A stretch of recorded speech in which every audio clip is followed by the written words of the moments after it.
And good morning, everybody. Welcome. Hot Takes Goodman and Haertl. The weekend is finally here. Game 3 is finally here. How you feeling about it, Bruce? The Nuggets are an underdog on their own home floor. I think that we find out whether the Nuggets are going to be a part of this series tonight. Yeah, I think you are. I think you are absolutely right about that. In the meantime, I want to tell you about Sasquatch and Wildcard Casinos in Blackhawk. Another great promotion going on right now, giving away a Ford Bronco Raptor and nearly $30,000 in cash the weekend of May 23rd. You have finalist entries every 10 a.m. until midnight during their daily cash drawings. That's going to go on every 45 minutes, or you can get redeemed players' points if you want to. All daily cash drawings that don't get picked, eligible for a second chance drawing on Wednesdays. That can turn to extra cash as well. Sasquatch and Wildcard Casinos, a family-owned casino that treats you like family. Time now for the lead. The lead is presented by Sasquatch Casino, a family-owned casino that treats you like family. Read you a quote from David Adelman following the loss in Game 2. We will react the right way like we did in Game 3 in LA. Bring a different intensity. Look at what they did differently and react accordingly. I would expect a much different effort from our guys on Friday night in Denver. I think the effort was better in the following game, but it's not like they bolted out of the gate and they needed a Nikola Jokic lob pass to Aaron Gordon at the end of the game to win by 2. So if that is reacting differently, does that really seem like reacting totally differently? Well, the X factor in all of this is whether or not you are the type of team that can play with Oklahoma City. I mean, to David, I was in his press conference yesterday, and he talked about the inability to match their speed. Talked specifically about Game 2, their inability to match their speed and how slow they were collectively to react to the energy and the focus that Oklahoma City was playing at. So to me, the story becomes tonight, does Denver find a way to be in this series, to be a viable player in this series? They've been smacked right between the eyes. I'm not going to get into the whole thing of you got to be careful about one loss turning into 2. I'm not saying that. Every now and then, Eric, you just get in against a team that physically is better than you. And I think that's the question that probably needs to be answered tonight by the Nuggets. Are the Nuggets physically able to stay in this series with Oklahoma City? Understanding that Game 3 is going to be a totally different game than Game 1, totally different game than Game 2, but we've seen enough of what Oklahoma City can do now through the 8 quarters, 7 of which they've clearly been the better team, 4 of which they've absolutely dominated. So I'll be interested to see what Denver can do to be a part of the dance, to show up and be a part of the party tonight. Are they really more physical than the Clippers? No, I don't think so. Okay, No. Do they just come at you in fresh waves, right? SGA, to me, is not an overly physical player. Dort is. Yeah, he is, right? Not overly physical. Right. I don't see a lot of really big, rough and tumble guys like we saw with the Pistons in the late 1980s. I just think they come at you in fresh waves as much as anything else. And Aaron Gordon brought up a really good point following the game. He said they are being very handsy. They are fouling. Now, he also admitted you can call a foul on every play. It's just the refs are calling the retaliation. In hockey, it's called a feel-good penalty. Somebody slams you with a cross-check to the face. The ref doesn't see it. You retaliate. It's called a feel-good penalty, and you are the one going to the box. So with that, do you think that these feel-good penalties, these feel-good fouls, don't get called as much because of the change of venue? Where then Oklahoma City doesn't seem as physical. They are fast, they have quick hands, and they also bring something else to the party that the Nuggets can't bring, literally can't bring, will never be able to bring because of their roster construction. They get a lot of steals. They are very handsy. They slap the ball all the time, but that's okay. And here's the reason why for them. Because if one of their guys gets into foul trouble, generally speaking, they bring somebody off the bench who's still pretty good. They can afford fouls all day. The Nuggets cannot afford to have anybody foul out that they want to use because they're really using, if we're being completely honest, 7 full players, but really with the way Michael Porter Jr. is playing and the production you're really getting from Peyton Watson, it's really like 5.5 players they're playing. Yeah, no, and that's a really good summation. The thing, and Adelman said this yesterday too, and I thought it was interesting. Said a lot of times in the playoffs in particular, the tone is set by who gets off first. And he said yesterday, Oklahoma City threw the first punch, the second, the third, and he could have probably gone on a while. But his point was they set the tone, and they set the tone so strongly and irrevocably that the Nuggets couldn't do anything to change it. And we knew that, as we talked about yesterday, midway through the first quarter.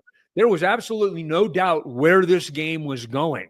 And there was nothing that you could have seen from the Nuggets to have possibly thought that they could reclaim it and pull the game back in. I mean, it was out of control. So I expect it to be different tonight. I think we all do. I mean, you don't expect a team to lose by 43 points or whatever it is in the playoffs. So that in and of itself, kind of makes the point for us. But how will the Nuggets respond, more importantly, to what they know is coming, which is going to be, as you just pointed it out, the ability to come in waves and the speed that they play with. They play, Adelman said this after the game, this is the fastest team on the face of the earth. They play fast, and you can't try to necessarily keep up with them, but you can try to negate that with some things defensively. With there's ways that you can do them to slow them down a little bit. But that's the challenge tonight for David Adelman, his coaching staff, and the Nuggets in general. Generally speaking, we knew this about Oklahoma City anyway. Sure. We knew about that they came at you in waves. Their depth. SGA is the guy who carries them. If there's going to be a knock on SGA, who's his Robin? We know who Batman is, right? But who's really his Robin? Joker had a Robin. I don't know if SGA does. With that, after listening to David Adelman basically be the rep in the Chamber of Commerce,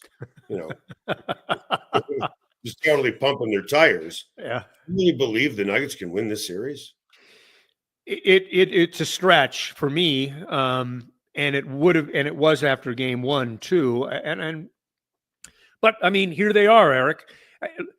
Do I really believe that they can win this series? No, because it means that they would have to find a way to beat Oklahoma City 3 more times. I want everyone to just kind of stop for a moment and wrap your head around that. They'd have to find a way to win 3 more games in this series. Now, having said that, is it set up in the best possible way for them to do it? Well, considering the circumstances, yes. It's all even at 1. They're playing at home tonight, and they've got home court advantage. Right. So the table is at least set. Now can they pull up a seat, sit down, and be served? We hear all the time from conspiracy theorists. Well, the refs are calling the game this way because they want this guy to win. And the refs are, calling it this way because they want this team to win. If you're Adam Silver, who do you want to win this series? You want the Nuggets and Jokic? If you could influence the refs, if you could, and who's to say it's not happening now? But let's say for the sake of argument, Adam Silver can say to the refs, tilt the field a little bit. Just tilt the field a little bit. Tilt the ice. You want to tilt it towards SGA, the guy who's going to win the MVP, or tilt it towards Jokic? Are we doing this in mind of just this series only, or are we thinking about the next matchup in the Western Conference Finals? Because the best matchup is Oklahoma City and Minnesota, I think. Okay. I mean, I would think that. Now, from a standpoint of television sets that are tuning into it, I don't know what the difference is between Oklahoma City and Denver. Denver has Nikola Jokic. I would tune in to watch Nikola Jokic. I don't know if Joe B. basketball fan in Syracuse, New York cares about Nikola Jokic, but I don't know. I don't have an answer for you on that. I would suppose probably the shiny object is Oklahoma City, 68 wins, more than likely the MVP. I mean, he's going to have knowledge of that, right? Adam Silver knows who the MVP is going to be. So, yeah, I would imagine Oklahoma City probably wins that question. What do you think? I don't know. I think that's a good question, too. That's why I asked you first, hoping to take your answer and either argue against it or agree with it. I think Jokic has more name recognition. He does. Just because they won a title. Yeah. I think that people look at the Nuggets as champs. Yeah. Let's look at what happened after game one. You know, they played like a champ. Champs don't lie down. Champions know how to fight back. They win games. They win close games like that. So we have a game tonight. There's a game on Sunday. By the time we do the show again, it is going to be Monday. We will have played 4 games. Do you think that the series is tied? You think the Nuggets are up 3-1? Or do you think Oklahoma City's up 3-1? I'm going to go tied, and I'm going to say it very cautiously. Right. I think that the Nuggets find a way to, and the way that I'm saying this tells you what I think about how this series is going to go. Right. I think the Nuggets find a way to steal one at home. Okay. Yeah. They're 5.5-point underdogs tonight. They will be, win or lose, they will be underdogs in game 4. Not that that matters anyway, but just getting a gauge for where things are. Don't the Nuggets kind of feel like a any given Sunday type of NFL team in this series? And I don't want to be the guy that rides my opinion game to game where I'm reacting to the previous game and that's only shaping my opinion. Yeah. You know, a friend of mine, John, at the sports book, I was with him and Judson and Jeremy, and we were talking about, you know, a potential matchup in the second round. And he's all Nuggets will win. I said, John, I'll bet you anything you want. I said, you name your price. The Nuggets are not getting past Oklahoma City. If you thought that Minnesota was built to beat the Nuggets, Sam Presti did not. Tim Conley, I believe, had the Nuggets in mind when he built the Timberwolves. Yes. Sam Presti, I don't think necessarily had the Nuggets in mind. He's just a brilliant general manager who sadly has never won a title. Yeah, he's done the way that they have built that team and stocked it, and with the assets that they still have remaining, by the way. So, I mean, Oklahoma City should be in this window for quite some time. I'm not. Well, a couple of years. I know. Salaries start going up. Right. That's in their present form, but they still have assets. They still have draft picks. And Sam Presti he's really good at what he does. He understands moves. And look, Oklahoma City was in a bad place for a few years, but we could all see this coming. They were building up, just this cachet of picks, but they were making good picks with it. Right? Yeah. I mean, and they were acquiring good people. Picking up Caruso for virtually nothing is a stroke of genius. Right. You get a two-way player who is totally selfless in his game, and all he does is make you better to the point where he's a 6th man of the year type of guy. And Right. you basically didn't have to pay him anything. It didn't cost you anything. So these are the types of things that they're doing. Look, I think the Nuggets have already proven that they can win a game, that they can win in this series. I'm not taking anything away from them. A lot more has got to happen for the Nuggets to win than Oklahoma City to win. That's a statement of the obvious. That's how you finish 18 games ahead of a team that you're playing. That's how you do it during the regular season. And yes, you and I know you don't always take everything from the regular season into the postseason. There's a lot of differences. But competitively, that's who these two teams are. That's, for lack of a better way to describe it, it's a fairly accurate description about the differences between the two teams. Coming up after the break, the Denver Broncos. They're back in the news again. They're back on the field, at least today, and then tomorrow, and then Sunday. The rookies are out there along with some invitees.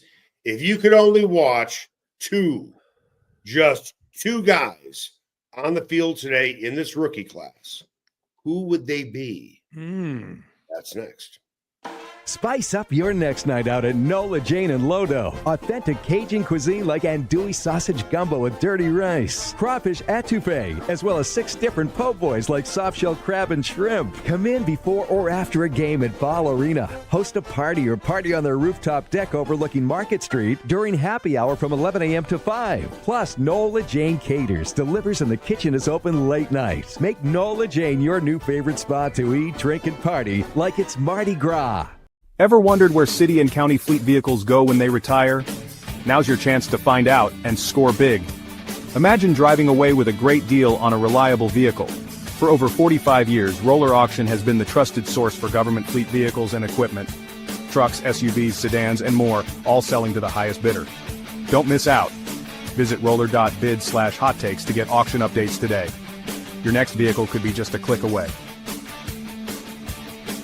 Everyone has their favorite barbecue spot. Mine, Smokin' Dave's Barbecue and Brew. My favorites, slowly smoked ribs, smoked corned beef Reuben, smoked meatloaf with a portobello balsamic cream sauce. Don't forget about Smokin' Dave's 16-hour smoked brisket and pork with one of their 4 homemade barbecue sauces. Great sides, you bet. Barbecue beans made with pork and brisket and their southern corn bake. Man, you gotta try it. Plus, they have amazing non-barbecue entrees on the menu. Go where I go, Smokin' Dave's Barbecue and Brew in North Denver. Sasquatch and Wildcard Casinos in Blackhawk have another incredible promotion. They'll be giving away a Ford Bronco Raptor or nearly $30,000 in cash the weekend of May 23rd. Get finalist entries from 10 a.m. until midnight during their daily cash drawings every 45 minutes or by redeeming player points. And all daily cash drawings that don't get picked are eligible for a second chance drawing on Wednesdays, and that can turn into extra cash. Sasquatch and Wildcard Casinos, a family-owned casino that treats you like family. Everyone has their favorite sports bar. Mine, the Sportsbook Bar and Grill in Highlands Ranch in the DTC. Both locations are everything a sports bar should be. An upscale menu with 12 different burgers, outstanding wings, and my favorite, the Philly cheesesteak egg rolls. They've got every game on the NFL Sunday Ticket, MLB Extra Innings, NHL Center Ice, NBA League Pass, plus soccer, rugby, and UFC. Sportsbook is a hangout bar or great for private parties. The Sportsbook Bar and Grill in Highlands Ranch, the DTC, and coming soon to Parker. They are the sports bar. And welcome back. Hot Takes Goodman and Haertl. The Broncos are back in the news again as their rookies will be out there along with, some local kids. Blake Stenstrom is going to be out there. He played locally. Good to see him out there, as well as some invitees to join the rookies. We'll talk about that as we get into what's trending. What's Trending is presented by Nola Jane in the heart of Lodo. No one does Cajun cuisine better than Nola Jane. Go see why their award-winning menu is the best in town. A lot of guys going to be on the field today. Bruce, if you can pick only two guys to watch, who would they be? RJ Harvey, without question. Yeah. He may be 1 and 2. Pat Bryant, though, will be very interesting for me as well. If we're talking about third down receivers, possession type of guys, dropped passes from a year ago. I think that there's a very specific reason and thought about what they were drafting this guy for. Savion Jones is very interesting as well. The pick from LSU, as is Barron, the number one pick. But those are on the defensive side of the ball. There will be time to to get into them a little bit later. But if you're asking me for two that I'll really be paying my attention to, it's going to be Harvey and Bryant. Yeah, I would certainly go with Harvey as well. I feel like with Jahdae Barron, I kind of already know what I'm getting. Yes, fair. It's almost like with Jokic. I already know what I'm getting, even though I don't know what I am getting. But the other guy that I'm curious to watch, and I'm going to sound like such a football nerd when I say this, I want to watch Jeremy Crenshaw punt. Because sure. It's not like I have this high value on a punter, but when you have a great punter who can flip the field, it's not like I'm going to be, clocking it for hang time or like, ooh, look at that. But maybe I'm one of the few that truly puts great value on a guy flipping the field. No, absolutely. And he was the only punter taken in the draft. There was a place kicker taken, correct, but he was the only punter taken in the draft. So this is a guy that is very intriguing. Australian, big body, strong, but it's his touch that, and when he booms the ball, he booms the ball. I mean, you're talking about a guy that averaged about 47 yards at sea level. Right. So he booms the ball. There's no question, but it's his touch, his ability inside of the 20, inside of the 15 that I think that they're counting on. That will be intriguing this weekend. No question about it. I think there's a lot to look forward to this weekend. I hope there is, because I'm going to be out there. So, I'm looking forward to it. It's, me, I'm a geek, Eric. I love football. Football, right? Say again. You're only talking football, right? That's it. You say you're a geek. You're talking about football. Only about football, and only about the NFL, really. I mean, I just, this is what I really, I don't know. I'm not going to say I live for it, but this is the stuff that I really enjoy, and I love being able to see it with my own eyes. We get the whole day there tomorrow, the whole practice, which is going to be fun, and we're going to get to see some other interesting guys as well. So, yeah, and I think that there's some expectation this year about the Broncos. So it'll be interesting to start piecing it together to see whether those expectations should bear some fruit or not. ESPN polled its experts on who they believe will be the NFL Offensive Rookie of the Year. Overwhelming majority, not surprisingly, Ashton Genty, who now plays for the Raiders. However, national reporter Dan Graziano picked R.J. Harvey. This is what he wrote. Denver couldn't get anything consistent going in its run game last season. Drafting Harvey in the second round looks like Sean Payton's attempt is to correct that. When Payton has drafted backs early, he tends to play them quickly. Think Mark Ingram, Alvin Kamara, etc. Harvey should get a chance to carry the load for the Broncos. What are your thoughts on this analysis? I think it's spot on. I think he's a 2-down back. I don't think he's a 3-down back. That remains to be seen, at least with the information that we have through his time at college. First at Virginia, where remember he was a quarterback coming out of high school, then as a running back at UCF. It will be interesting to see whether or not you can see elements of a 3-down back. We haven't seen it yet.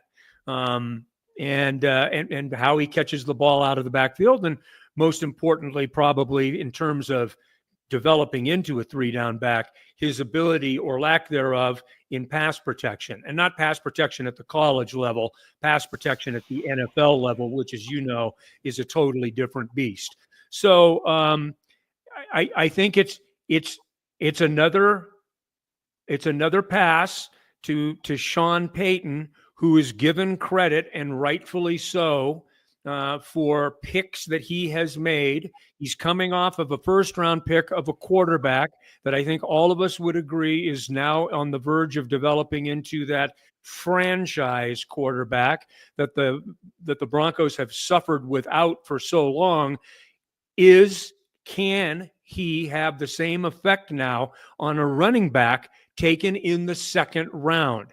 Can he be that guy that brings RJ Harvey to that kind of status? That's the question. Well, now Payton has checked all the boxes. Ingram was a first-round pick. Mm-hmm. Harvey's a second-round pick. Kamara was a third-round pick. Sean Payton, when it comes to the NFL draft, is to apparently running backs what Iowa is to tight ends. When you take a tight end out of Iowa, you are just expecting someone to be great. Way back in the day when you took a linebacker out of Penn State, you expected to have a great linebacker, right? And now it seems like for Sean Payton, when he takes a running back, it doesn't matter who it is. Yeah. Clearly, Payton knows how he wants to use him, and he's going to be great. I'm not going to go that far, okay? Let's be honest here. For starters, Mark Ingram did not have much of a rookie season. Alvin Kamara was fantastic because he caught the ball out of the backfield. I don't know if Mark Ingram was really considered a dual threat, catching the ball and running the ball? Probably not. Probably not. Deuce McAllister was interesting, certainly. And a guy that you and I are very familiar with, Darren Sproles, from his time at Kansas State. A different type of guy. Darren Sproles was a third down guy, never a 3-down guy. Yeah, but the thing that he did with Sproles, Sproles was a remarkable running back. Yep. Low to the ground, incredibly strong, fast, all of those things. But he did kind of change who he was as a player in the NFL. And he talked about that a little bit, about how he was a runner coming out of Kansas State. And he was a running back. That's what he did at Kansas State. But he did develop into that kind of Joker-esque type of player for Sean Payton, or Sean Payton developed him into that type of player. So to your point, he has had good fortune with running backs that he sees something in that he can build. You brought this up a couple of weeks ago, and it's worth revisiting. Audric Estime becomes kind of the interesting X factor in that room, doesn't he? I mean, we saw enough of Audric Estime to see the possibilities, but be cautious about them because he put the ball on the floor. These types of things happen to young running backs. What kind of development does Audric Estime, with his size, bring to the table in order to make that a 1-2 punch that can really work effectively as the heavy lifters in the running back room? That's going to be very interesting for me. You know, I don't even know how it's going to come out of my mouth because I'm listening to you talk, and we're talking about Sean Payton and how, look at the past running backs that he's had. I mean, who have been the past quarterbacks that he's had, that he's drafted? No one really of note. Right. But I think one reason why Sean Payton is getting so much leeway, so much potential forgiveness as we sit here today for a draft, yes, it's literally because he drafted Bo Nix when no one felt Bo Nix should have been, generally speaking, no one felt that Bo Nix should be the 12th overall pick in the draft. Yeah. But the one thing that helped Sean Payton was this. He was incredibly vocal about wanting Bo Nix, why he wanted Bo Nix, what he felt Bo Nix could do, well before Bo Nix even stepped onto the field. It's as if he kept going on show after show or comment after comment, making predictions. This is my guy. This is why. This is he can do. This is what he can do. It's not like he drafted him and waited to see what Bo Nix could do. He was out there putting himself out there, putting his neck on the line, saying, this is who this guy is. And we all listened and listened and listened. And those who were critical of the pick and those who had doubts about Bo Nix just sat there and had to listen because Sean Payton had the microphone in front of him. And I'm sure we're waiting to pounce if Bo Nix did not play well. But if you're going to go out there and make fearless predictions, if you're going to go out there and sing the praises of a guy that people felt should not be the 12th overall pick, if you're wrong, you're going to get crushed. You're going to look like a fool. He was right, at least through one season. Yep. So now when it's like the old E.F. Hutton commercial, as we date ourselves, when it comes to quarterbacks, and now this has translated to running backs, when Sean Payton talks, you listen. It's interesting, the difference. Nix was still a fairly early, start of the middle, first-round pick. R.J. Harvey is a second-round pick that they moved down, essentially, to take. Right. They could have. Now, they went with Jahdae Barron with the first pick, and we've talked a lot about why they did that, why he was available. He had a first-round grade. He was available at 20, very surprising to them. Okay, fine. They could have moved. Well, they couldn't have moved down because they couldn't find a trade partner, but they could have taken Travion Henderson and then probably Arroyo, the tight end from Miami, if they hadn't have gone with Jahdae Barron. When you go with Jahdae Barron and you make that decision, it does change the whole pecking order of the draft. And it changed it. I mean, it did, which is fine. I think that the Broncos are very, well, of course, they're outwardly happy. I mean, but I don't think that they're second guessing themselves with what they have. I think they're very intrigued by R.J. Harvey. That goes without saying. I think they're very intrigued by Bryant, his size, his hands. The dude dropped one pass last year. One pass last year. In college football. In college football. In college football. In the Big Ten. So, I mean, he's playing against pretty good people. Well, it's different. Of course, it's different. But he's playing, but he's not playing in the Sun Belt. He's playing in the Big Ten. And he's not fleet of foot. But he's intriguing enough for them to have used an early third-round pick on. Sure. I think he's an intriguing guy. And I think that we would agree that one of the issues in this receiving room a year ago was holding on to the football. Cortland Sutton, Franklin. There were guys that just didn't. Franklin. Yeah, right. No, Franklin. Not really Cortland. Franklin. Well, Cortland, I went back and looked at this the other day. He had a fair more than a number one receiver should have. Did Franklin have, refresh my memory, did Franklin have a dropsy issue at Oregon? Not that I remember, no. And that's why when you bring up Bryant, I'm like, college. Yeah. Well, you have to be careful about it. Right. Yeah. Yeah. Because if he had a problem with drops, he's not picked. Right. And certainly not picked in the third round. You are right about that. Yeah. But I think it'll be a very interesting weekend. I'm looking forward to it. And Sarah and I are going to the Nuggets game tonight. So we're going as fans, which is good, which I think will be a lot of fun. Where are your seats? I don't know. I'm sure they'll be good. Who got them? She did. Through work? Yes. I think I don't quote me on that. So so the two of you didn't pay for it. You're a couple of freeloaders. Oh, no. Oh, yeah, absolutely. Yeah. Those days are gone, Eric. Paying for tickets? Yeah, we don't do that anymore. All right, here. I have a question for you. When you go to a game as a fan, and I rarely go to a game as a fan, right? Do you find yourself cheering for the home team? Well, not as much as Sarah will be. Sarah actually, she would have an MPJ jersey if she could. That's her guy. She's loyal, and she argues with me all the time about. Is she going to wear a wrap around her shoulder? Well, not a wrap.